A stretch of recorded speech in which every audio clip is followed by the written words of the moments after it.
Hi everyone and welcome back to the channel. I hope you're all keeping well. And if this is your first time here, welcome to the virtual world. This channel aims to give you high quality content as well as tips and tricks to improve your experience in Microsoft Flight Simulator, with a particular focus on VR in the sim.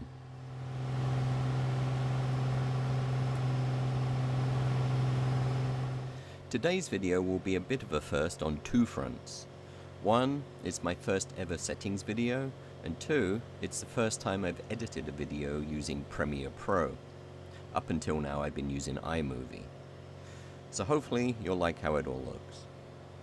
In this video I'm going to be going over my current and best VR settings. I'm finding these settings are giving me the best balance between performance and visual fidelity on my PC.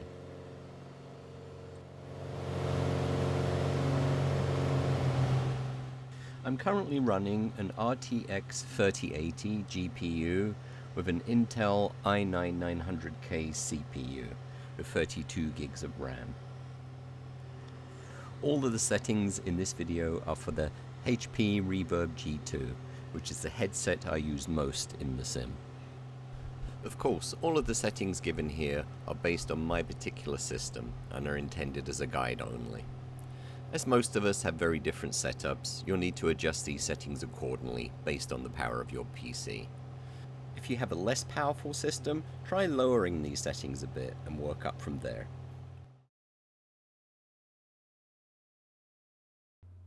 This is my current version of Windows 10 Pro. It's always a good idea to make sure your graphics drivers are up to date. I'm currently using NVIDIA driver version 511.23. I highly recommend this driver as it's probably the best driver for VR at this present time. These are my NVIDIA control panel 3D settings. Image scaling is on global settings, which is set to off as I'm using the NIS Scaler app. For the anisotropic filtering, I'm currently using the control panel to change this setting rather than the in-game setting for this. I'm finding doing this is giving a clearer, sharper picture and a greater draw distance for the outside scenery. I have this set to 16. The max frame rate is set to off as I'm using motion smoothing. Power management mode is currently set to normal, although I'm currently playing around with this and sometimes have it set to high performance. So you may want to play around with that too and see which works best for you. Texture filtering is set to high quality, and virtual reality pre-rendered frames is set to 2. So you can try these settings or play around with them a bit, but I'm finding these current settings are giving really great performance for me, and I can't stress how important getting these settings right is. In my graphics settings, my hardware accelerated GPU scheduling, or HAGS for short, is turned on. And make sure your game mode is turned off. So next we need to go into our Windows mixed reality settings, and here's the headset display settings. So for the level of detail, I have let Windows decide. For the app window resolution, I put it on 720p. I don't see any point to have it on 1080 as it's just for the home. And for the resolution, the native headset resolution, I have it at 4320 by 2160. And the frame rate I have set to 90 Hz. I also recommend turning off the preview window in the mixed reality home. You don't need it while you're in the sim, and it can have an impact on performance. Next, you'll want to open the new and improved Openxr Toolkit companion app. Next, activate the Openxr Developer Toolkit for Windows Mixed Reality. Make sure you have the latest runtime version installed. You can check in your system status that the API layer is active and the NIS Toolkit is running. It should say API Player Novender Toolkit. And here are the Openxr settings that I use for my system. The latest preview Openxr runtime is set to on. The customized render scale is set to 100%. It has to be set to 100% for the NIS scaler to work. And finally, I have motion reprojection set to always on. This is quite a contentious setting. Some people can't stand it, some people can't fly without it. I personally fall into the latter category. The reason a lot of people don't like it is because of some of the artifacting and tearing that having it activated can introduce. It can also cause some blurring of the image in the headset display. However, I've found with recent updates in the Openxr developer tools, as well as the introduction of the NIS Scaler app, that a lot of these issues have now been resolved, at least to a certain extent, and to the point where I'm not really noticing them on my system anymore. The image looks sharp, it's fluid, and I'm also able to bump up some of my in-game settings, whereas if I wasn't using the reprojection, I would have to lower some of these settings in order to get smoother FPS. It can also be dependent on what type of flying you usually do. If you do a lot of very low altitude VFR flying, which is something I do a lot, then I do find that having motion reprojection turned on eliminates some of the micro stutters that you can sometimes see when flying at low altitudes. This is because flying low is much more taxing on our systems because the computer has to render a lot more. The buildings, the trees, the scenery, it takes quite a big hit when we're that low to the ground. Whereas if we're at a very high altitude, our computer doesn't have to render quite as much, and so it's a lot less demanding on our systems. Some people choose to not activate motion reprojection when they're flying at high altitudes because it's simply not needed, and only turn it on when they do low altitude VFR flying. But of course, at the end of the day, it all comes down to personal preference, and what works for someone won't work for somebody else. So I recommend you just experiment with it and see what works best for your particular unique setup. And finally, we get to our VR settings in the sim. We have the render scaling set to 100, as we're upscaling using our NIS Scaler Toolkit. The anti-aliasing is set to TAA, the terrain level of detail, 200. The off-screen terrain pre-caching is at Ultra, terrain vector data at Ultra, buildings at Medium. Buildings are actually a heavy hitter when it comes to performance, so you may want to play around with those if you find that your performance is being hit. Trees at High, grass and bushes High, objects level of detail 100, volumetric clouds on High.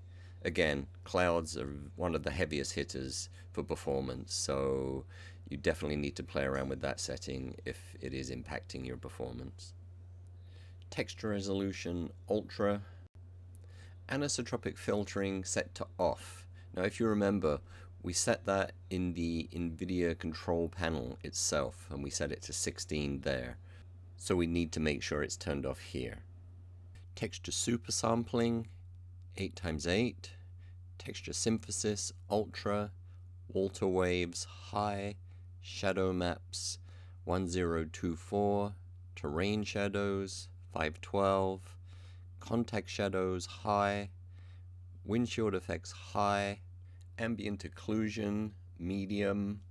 Again, ambient occlusion is quite taxing on our systems, so that is something that you may want to play around with as well. Cube matte reflections 256, ray march reflections High, light shafts Medium, bloom off, glass cockpit refresh rate High. And here is the NIS Scaler app. You can only access this at the moment through the headset itself once you're in the sim. So the overlay I have turned off, as having it turned on does actually cost you a few frames, weirdly enough.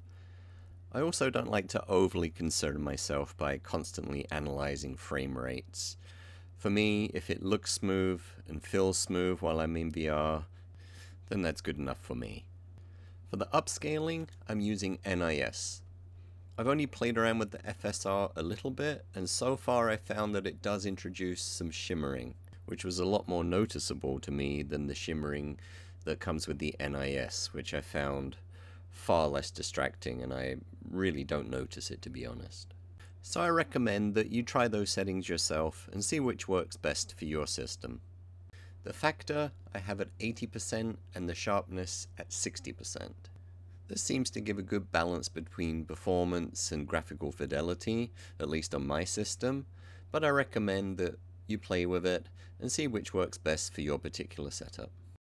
I found the best way to do this is to play with the factor first and just adjust it in little increments, starting from around 80% and then just move up in about 5% increments until you see a nice smooth motion without any lag or jerkiness at all. And then move on to the sharpness. And again, start low with the sharpness, maybe around 25-30%, and then work up from there until you found that sweet spot for your particular system, where things aren't looking too sharp or overly processed. One other thing, whenever you're changing your upscaling or your factor settings, you will need to exit your VR session and then re-enter it again from within the sim for those settings to take effect. The sharpness setting, on the other hand, can be changed on the fly without the need of exiting VR, which is very helpful. The world scale is a very interesting and actually very useful setting. It's one of those settings that I think many people didn't think we needed until we had it, so to speak. But what it essentially does is it changes the size of our cockpit, making it either bigger or smaller, depending on the percentage. So when you decrease the world scale percentage, it's going to make the cockpit appear wider. I've settled on 96%, but it's also dependent on your IPD, so it will be different for everyone. So I recommend playing with this setting and see which works best for you.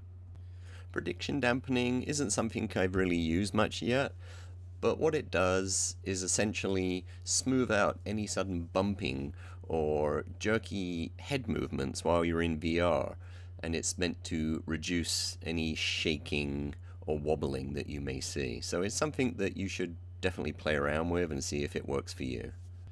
The rest of the settings I'm currently leaving at their default values. So these are my current and best VR settings for the HP Reverb G2, along with the new and improved Openxr companion toolkit. I find they're giving me the smoothest and clearest performance in the sim for my system. So I recommend you use these settings just as a guide for you to dial in the settings of your own system till you get to the point where you can just set it and forget it. So we can all just get back to flying and enjoying the very best of what this sim has to offer. So thank you all for watching, and if you have any questions or comments, please leave them down below. And if you like this kind of content, please consider subscribing so you stay up to date with all the latest tips, tricks, and high quality content that I aim to bring you. So until then, take care and stay safe.